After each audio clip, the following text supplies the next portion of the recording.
Welcome. I hope you all are having an amazing week. My name is Jordan Davidson, and this is another episode of Behind the Bench. This November, I am growing a mustache to raise funds for men's mental health. Just like a mustache, mental illness starts out invisible but soon grows into something you cannot ignore. If you would like to donate to my Movember page, the link is in the description, and men, please take care of yourselves. The Mississauga Steelheads played another 3-3 weekend, traveling to Kitchener and Hamilton before returning home to face the Kingston Frontenacs. I was at all three games. Let's get started recapping this week. The game in Kitchener happened to fall on Remembrance Day, so the Rangers were wearing special red jerseys, so the Steelheads are wearing their home whites on the road for a change. Alessio Baglieri started in net for the Steelheads. Former Bulldogs goalie Marco Cosentini started for the Kitchener Rangers. Here is what I got from pregame. Beautiful sight to start the week again. Tonight we are in Kitchener, and this is Kitchener Memorial Auditorium. Through all that fog, trust me. Remembrance Day is always a special day at the hockey rink. There may be a ceremony. I'm pretty sure the Rangers are wearing special jerseys today as well to commemorate Remembrance Day. So see how that goes and go from there. We'll be inside soon. Here we go, inside one of the nicest arenas of the OHL. Have to admit, and I've got one of my nicest views today too. Never got a first row seat in this arena before, but today I do. Can't wait to show you. Remembrance Day game at the Odd. We're here. Well, I've been to the Prospects game here, and I've been to 2 preseason games here. But this is my first regular season game here since pre-pandemic, and holy claustrophobia, Batman. Gotta recognize the good guys. Anyway, my view for today, love it. Possibly the best view I've had in this arena. Helmets being put on the sidelines, so I imagine there is a ceremony coming up.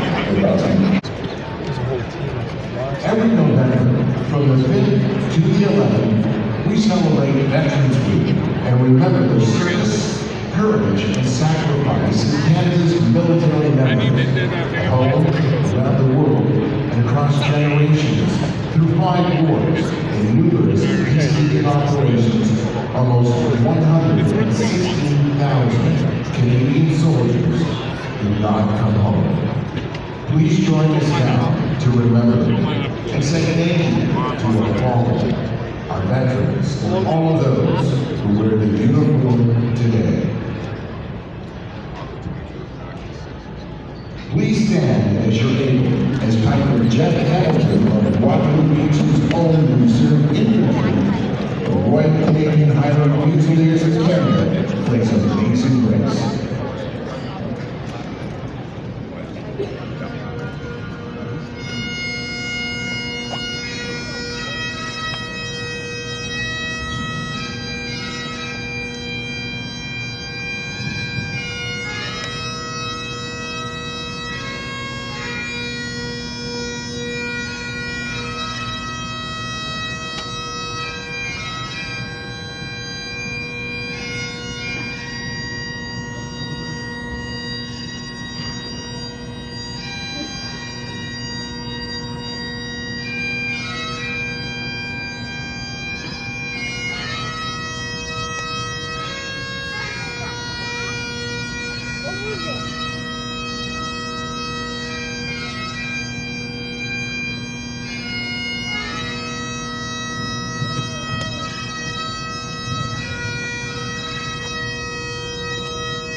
Canadian Ranger Master Corporal Clayton Peters from the Anjicum Patrol.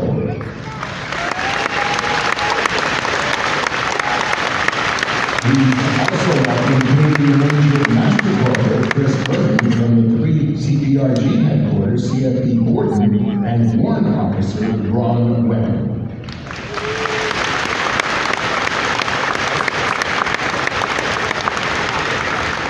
As a special memento of this evening, the Kitchener Rangers would like to present one of tonight's commemorative jerseys to the Canadian Rangers. We now ask that Reed Millett, Assistant Captain of your Kitchener Rangers, join our guests at center ice to present the commemorative Canadian Ranger jersey.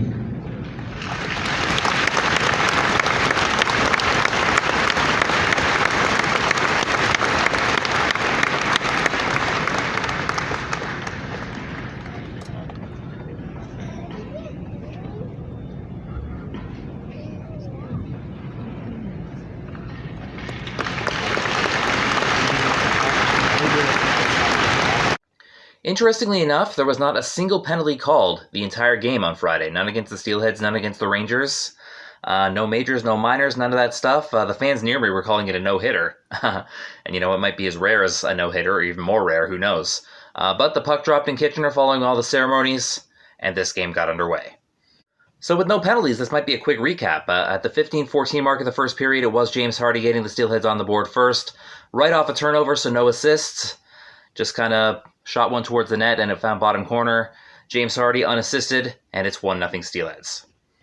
That is how it would be after one, and then in the second period, at the 9:51 mark, it was James Hardy again, this time off a feed from Luca Del Babaluz in front of the net. Tic-tac-toe into the net. Hardy with the second of the game, Luca with the assist, and that made it 2-0 Steelheads, and that's how it would be after two. Just 2:09 into the third, and it would be the Kitchener Rangers getting on the board on a feed from Jesse Fishman. Assist on that one to Kyle Morey and Adrian Misaljevic, and that would get the Rangers on the board. It would be 2-1, 2 minutes into the third period. But the Steelheads would restore the insurance about 7 minutes later at the 9:06 mark. How about Finn Harding with a beautiful snipe too? It found top corner. Give Finn Harding his first OHL goal. Assist to Luke Misa and Kasper Larsson, and the Steelheads would be ahead 3-1. It was a pretty even game. The shots were actually 28-28 throughout the whole game, so very even in that respect. The Kitchener would eventually pull their goalie in the last minute, and it would be James Hardy finishing off the hat trick with 15 seconds left in the game, knocking home the empty netter. I didn't throw my hat because I don't trust visiting arenas, but James Hardy completes the hat trick, makes it 4-1 Steelheads, and that is how the game would end. So a 4-1 win in Kitchener on Remembrance Day to start out the 3-3. Here are the 3 stars. I'm a little puzzled by some of the choices of the 3 stars, but here we go. And here's what I got post-game as well. These are the stars of the game on the and third star of tonight's game for Kitchener Rangers, 91, Play good.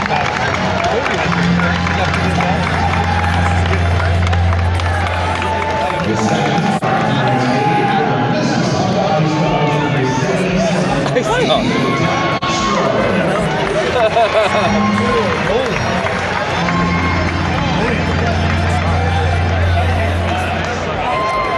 What did you say about Sean Epstein? You should have given him a goalie interview. Number 14, James Hardy.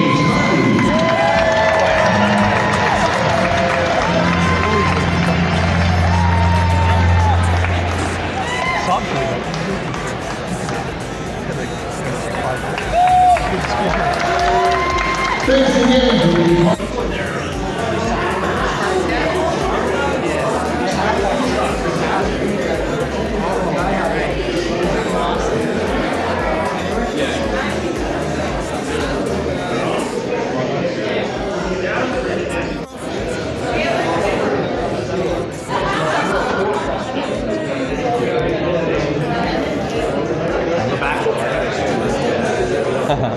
Thank you. Thanks a lot. I appreciate it. Well, I don't even get. Nice shot, brother. That was a beauty. Thanks, man. Yeah. What's going on?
So there's the post game. Yeah, it would have been nice to give Finn Harding one of the stars, maybe Alessio one of the stars. If you give it to any Ranger, why not the one who scored?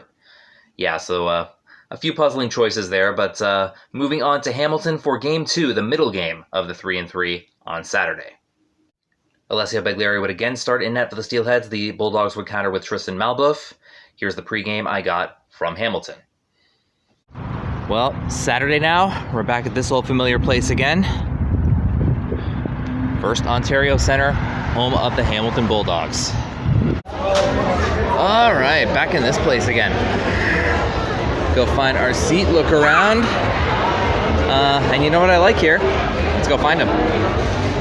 Sin City Donuts, that's what I'm talking about. Let's get them. Yep, we're back. These things are back. Can't wait. They've done a bit of shuffling since the last time we were here. The Rock banner's over here now, and now the Bulldog banners are behind us up here. You see, there's the championship banner up here, the newest one.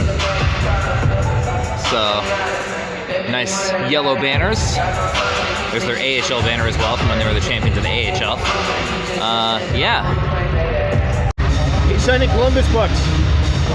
Huh? He's signing Columbus bucks.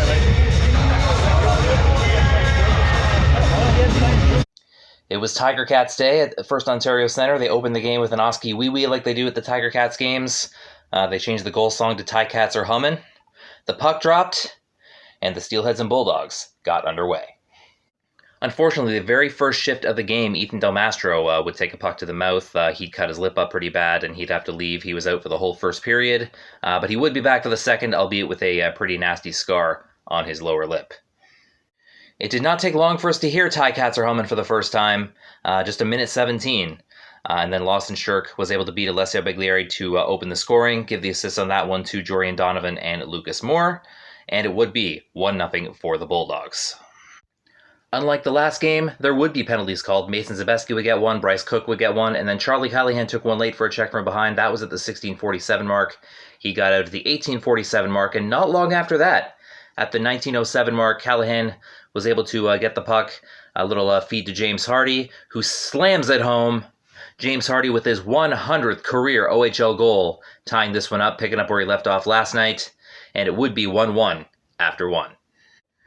At the 4:29 mark of the second period, Lawson Shirk would high stick James Hardy, like the Shirk that he is. He would get a double minor for that as Hardy's lip was cut as well, but Hardy would stay in the game. It was near the end of the double minor, though, at the 7:33 mark. Hamilton was able to get a breakaway. Avery Hayes able to score a shorthanded goal to put the team ahead 2-1, to give the assist on that to Noah Van Vliet. And on a shorty, Hamilton would take the lead 2-1. The rough stuff would continue. Casper Larsson would get a roughing penalty. Noah Van Vliet would get a check from behind penalty. McGregor Richmond would get his first penalty for a slash late in the second period. It would be 2-1 Bulldogs after two. It was at the 8:41 mark of the third period. Who else but Finn Harding with a point shot, slapping it past Tristan Malboeuf. He gets his second goal in as many games. It was announced as a Finn Harding goal. Then it was re-announced as a Luke Misa goal. I don't know if they thought Misa tipped it, but I am going with what the official OHL score sheet says, and that is that Finn Harding scored that goal. It is his second. Give the assist to Ethan Del Mastro and Zachary Lavoie, and that made it 2-2. It's the last minute of the third period now. It's still tied. The Steelheads are in their own end. James Hardy is able to get the puck, and there's about 20-25 seconds left. So James Hardy tries to clear it slowly so that it doesn't get icing too quickly. So he just kind of tries to float the puck, but unfortunately he floats it a little bit too far, and it goes over the glass. So James Hardy at the 1938 mark was called for a delay of game penalty, so the Steelheads had 22 seconds of penalty to kill to get it to overtime. They did kill the 22 seconds, so the game would get to overtime, but they would still be shorthanded, of course. So overtime began with the Bulldogs on a 4-on-3 advantage with Hardy still in the box, and it wouldn't take them long, just 24 seconds. Avery Hayes notched his second of the game. Give the assist on that one to Logan Morrison and Ryan Humphrey. The Steelheads would get the single point with the overtime loss, but it would be a 3-2 victory for the Hamilton Bulldogs. A tight game all day, but the Bulldogs come up with that one. By the way, on the day that the Bulldogs learn that starting next season they're going to be kicked out of the First Ontario Centre as they're renovating, a move that also affects the Hamilton Honey Badgers and the Toronto Rocks. So not sure where those teams are going to play next year, but they got some time to figure that out. Here are the 3 stars and what I got post-game in Hamilton. Bye! the members of the U17. Tonight's first off, from Mississauga, goaltender, number 29, Leenders.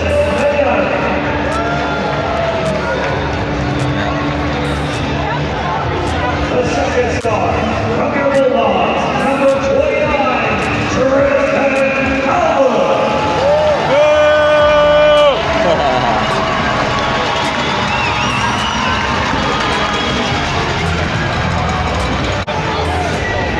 And the first star, from your Bulldogs, with a pair of goals, including the game-winning goal, number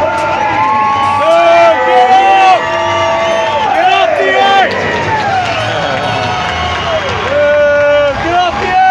He's wearing a football helmet. Oh, Dad's got all the ideas. Back to the rescue.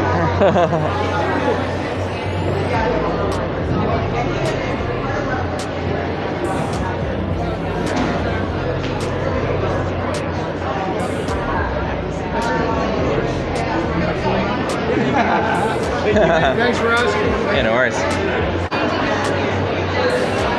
They don't care to leave jersey, they're signing anyway. Yeah.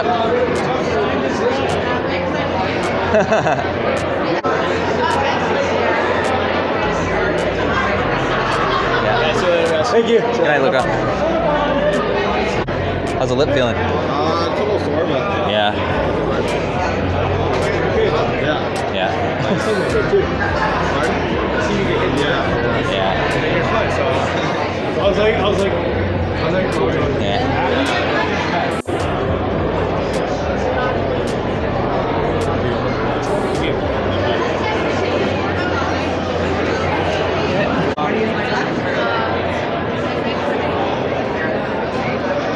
Mom to hold it.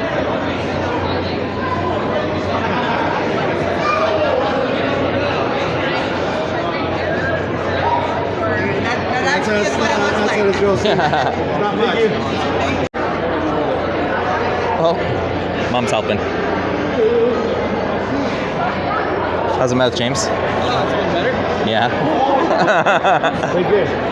It's about the same color as the marker. That's right. Pretty close. Yeah.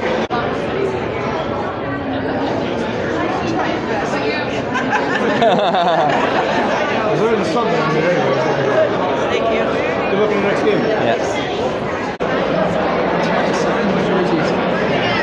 Oh, I just like something.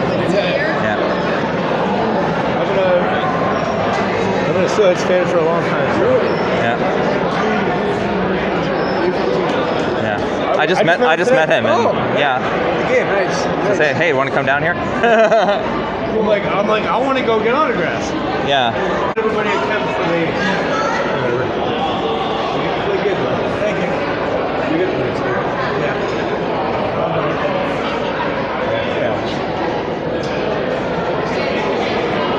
Yeah. Good to see you, buddy. See ya.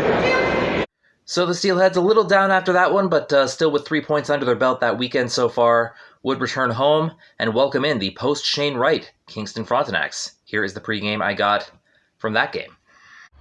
Well, these little fishies went to Kitchener, these little fishies went to Hamilton, but today these little fishies are staying home. I hope they're having roast beef too, because that sounds delicious. Let's walk around. Getting our first look at the post-Shane Wright Kingston Frontenacs this afternoon. Hope we can beat them. Black and yellow, black and yellow, black and yellow. Oh no, I'm it. Well, you're it now. You, the viewer. Tag someone else now. Former Captain Liam Ham is in the building. Always good to see this dude. Alessio Begliari would again start in net for the Mississauga Steelheads. He'd get all 3 games in the 3-3. Ivan Zhigalov would start for the Kingston Frontenacs. The puck dropped, and we got underway. There were no penalties in the first period. It was a very low penalty game, actually. There were only 4 the entire game, and none of them were in the first. There was just 1 goal in the first, and that was scored by the Kingston Frontenacs. Christopher Thibodeau beating Alessio Begliari with a nifty top corner shot. I have to admit, it was kind of sweet, but it did give the Frontenacs the lead. Assist to Quinton Burns, and it would be 1-0 for the Frontenacs after 1. It would be the same Christopher Thibodeau who would go to the box for tripping at the 6:28 mark, and then just a few seconds later at the 7:17 mark, Owen Beck with a perfect snapshot. Beautiful. I don't know how he misses these goalies sometimes, but wow. Owen Beck ties the game, his 11th of the season. Give the assist on that one to Ethan Del Mastro and James Hardy, and we had a 1-1 game. Just a few minutes later at the 9:11 mark, it was Owen Beck striking again. This one did hit Zhigalov, but it trickled in slowly and gave the Steelheads a 2-1 lead. Give the assist on this one to Kasper Larson and Parker von Richter, and it is Owen Beck 2, Kingston 1. It would not take long for the Frontenacs to retie it, though. Matthew Soto at the 9:50 mark would beat Alessio Beglieri. Give the assist on this one to Owen Outwater, and we have a 2-2 game, just like that, about halfway through the game. The tie would be broken by the end of the second period, and it would be Kingston's Paul Hughes who would do the honors, give the assist on that one to Braden Hachey, and at the end of 2, Kingston would have a 3-2 lead over our Steelheads. Third period now, 3:11 in. Steelheads are on an odd man rush, and it is Xander Vecchia from the right wing who was able to beat Zhigalov this time. Give the assist on this one to Ethan Del Mastro, and we have a 3-3 hockey game now. Late third period now, a couple of coincidental penalties at the 18-13 mark. Chris Thibodeau for holding and Ethan Del Mastro for high sticking would make it 4-on-4 for the rest of regulation. It would stay 3-3 at the end of the third, and we would head to overtime once again. The penalties would expire early in the overtime period, and then at the 2:59 mark, how about Owen Beck capping off the hat trick and the game with his third of the game, sending this guy off to his second trip to the Paramount Fine Food Center ice this season. Give the assist to Ethan Del Mastro, and Alessio Beglieri getting an assist as well. Goalie assist, you gotta love those. Owen Beck gets the hat trick, the Steelheads get the win. It is 4-3 at the end. 5 points out of a possible 6 in a crucial 3-3 weekend. Here are the 3 stars and what I got after the game against Kingston. Yeah. Back here, got it. There's my hat. Trying to keep it.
Successfully recovered. Let's go see the guys.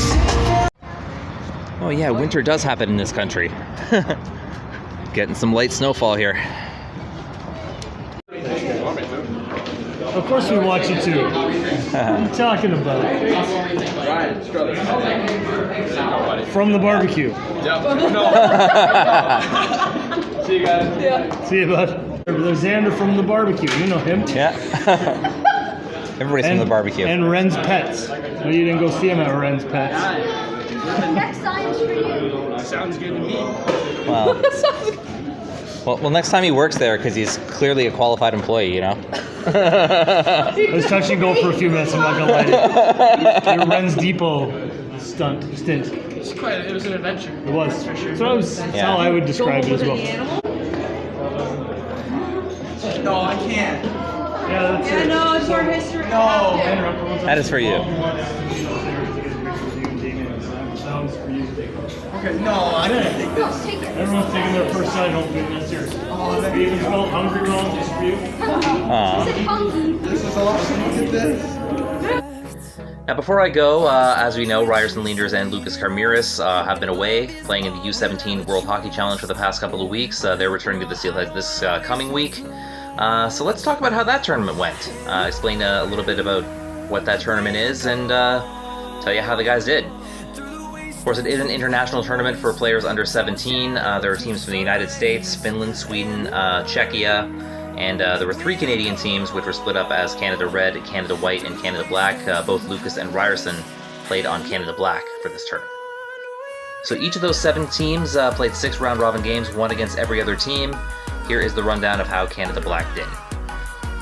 November 3rd, Canada Black played Canada Red and beat them 4-3. Lucas Karmiris had an assist in that one. November 4th, in Ryerson Leenders' first start of the tournament, Canada Black played Finland and lost to them 5-1. Canada Black would bounce back against Canada White with a 5-3 victory on November 5th, another assist in that game to Lucas Karmiris. Monday, November 7th, Canada Black would play Sweden, and it would be an overtime loss, a 4-3 loss. Lucas Karmiris would get his first goal of the tournament in that game, though, and Canada Black would have a 2-1-1 record. Ryerson Leenders would start again against the United States on November 8th. The United States swept the round robin. They were 6-0. They were a tough team, and they beat Canada Black 6-1 in that game. And Canada Black's last round robin game would be against Czechia on November 11th. It was a high-scoring game. It was 7-5. But Canada Black would pull out the victory. Lucas Karmiris got a goal and an assist in that one, and it would be enough to get Canada Black to the medal rounds. There's no convoluted playoff schedule in this tournament. It would just be that the teams in the 1 and 2 spots at the end of round robin would play for gold, and the teams in the 3 and 4 spots would play for bronze. Canada Black was in the 3 spot, so they would play Finland, who was in the 4 spot. Canada Red was in the 2 spot. They would play the United States.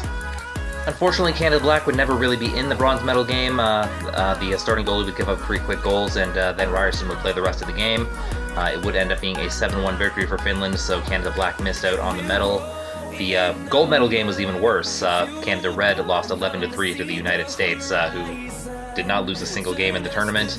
So the United States took gold, Canada Red took silver, and Finland, at the expense of Canada Black, took bronze. All in all, I'm sure that tournament will be a great experience for the guys. Hopefully they can bring something back to the Steelheads that they can use. Lucas and Ryerson will be back with the Steelheads this coming week, so happy to have them back. The Steelheads will get a much-needed break from bus travel this week, as they just have 2 home games, that's it. Friday, November 18th, they are at home to the Peterborough Petes, and then Sunday, November 20th, they are at home to the Ottawa 67s. I'll be at both of those games, of course. Hope to see some of you guys there. As always, I end by asking the OHL and CHL, please allow the fair use of your professional and amateur footage. Help the small media so they can help you. Until next time, you can find me behind the bench, and only the bench. This is Jordan signing off. Have a good one, guys. Bye-bye.